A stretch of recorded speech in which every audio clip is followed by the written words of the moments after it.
کہ جو معاملہ ہے پبلک سروس کمیشن کا، آج سپریم کورٹ کراچی رجسٹری میں ایک سماعت ہوئی اور درخواستیں فائل کی گئی تھیں کہ 16 گریڈ سے اوپر جن لوگوں کو بھرتی کیا جا رہا ہے وہ بغیر پبلک سروس کمیشن کے امتحان کے بغیر ان کو بھرتی کیا جا رہا ہے، اور یہ قانون کے خلاف ورزی ہے، اور کوئی طریقہ کار انہوں نے وضع نہیں کیا۔ جس کا دل کرتا ہے مراد علی شاہ اور بلاول زرداری اس کو 17ویں 18ویں گریڈ پر لگا دیتے ہیں بغیر امتحان کے، بغیر ٹیسٹ کے۔ جب یہ معاملہ سپریم کورٹ آف پاکستان میں گیا تو سپریم کورٹ تو ہکا بکا رہ گئی کہ یہ کیسے ہو سکتا ہے کہ بغیر ایگزام کے، بغیر پبلک سروس کمیشن کے ٹیسٹ کے ان لوگوں کو کیسے جو وہاں تک پہنچایا جاتا ہے یا عہدے دیے جاتے ہیں۔ اس پر سوالات اٹھاتے ہوئے Punjab public service commission, Sindh public service commission کا تو آپ نے اس دن بھی سنا جو انہوں نے ڈرامہ رچایا، اور 1800 کے قریب جو اس ٹیچرز کی بھرتیاں تھیں وہ بوگس نکلیں، اور اس کے بعد سندھ پبلک سروس کمیشن کا نوٹیفیکیشن بھی معطل کرنے کا سندھ ہائی کورٹ نے کہا تھا، اور پھر یہ معاملہ اس کو لے کے جا رہے تھے سپریم کورٹ۔ خیر بہرحال عدالت نے یہ کہا کہ اگر آپ نے 16 یا 16ویں گریڈ سے اوپر بھرتی کرنا ہے اور آپ پبلک سروس کمیشن کے ذریعے نہیں کرتے تو پھر آپ کیا کریں گے؟ جن لوگوں نے پبلک سروس کمیشن کے ذریعے آئے ہیں کیا ان کا حق نہیں کھا رہے؟ کیا وہ لوگ جو ٹیسٹ دے کر آتے ہیں، جب محنت کر کے آتے ہیں، کیا آپ ان کا حق نہیں کھا رہے؟ کیونکہ آپ ان کا حق کھا رہے ہیں تو اس لیے اب آپ کو ان چیزوں سے باز رہنا ہوگا، اور ان کی درخواستیں منظور کر کے سندھ حکومت سے جواب طلب کر لیا ہے کہ کیسے آپ نے یہ اندھیر نگری مچائی ہوئی ہے، اور کیسے آپ اس طریقے سے جو اندھا قانون ہے آپ نے رائج کا رکھا ہے سندھ میں، اس پر بھی نوٹس جاری کر دیے اور جواب طلب کر لیا ہے۔ پھر بحریہ ٹاؤن میں جو فساد ہوا تھا، اور بحریہ ٹاؤن بیسیکلی آہستہ آہستہ اپنے آس پاس کے جو گاؤں ہیں ان پر قبضہ کرتا جا رہا ہے، اور اس میں آصف زرداری جو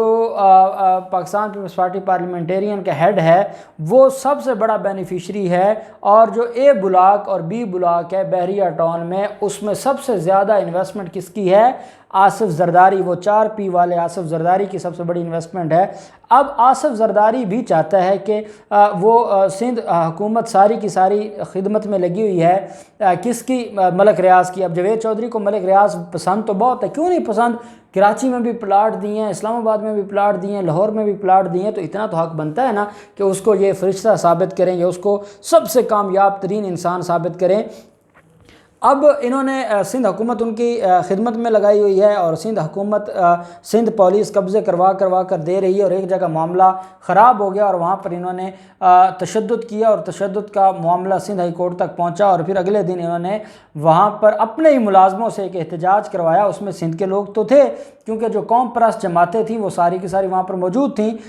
لیکن انہوں نے اپنے لوگوں کو اس میں گھسا کر اس معاملے کو خراب کیا، اور وہاں پر پھر جو ہے وہ شیلنگ ہوئی، اور وہاں پر بہت زیادہ جو پولیس کی طرف سے تشدد کیا گیا۔ تو اس معاملے کے اوپر اب جو عوامی تحریک ہے سندھ کی، انہوں نے ان کے رہنما ایڈوکیٹ سجاد چانڈیوں نے درخواست دائر کی ہے، اور ان کا یہ کہنا ہے کہ پاکستان پیپلز پارٹی اس میں انوالو ہے، ہمارے لوگوں کے خلاف مقدمے درج کیے جا رہے ہیں، اور قوم پرست جماعتوں کو ختم کرنے کی یہ سازش ہے۔ ہمیں پاکستان پیپلز پارٹی کے خلاف کھڑا ہونے کا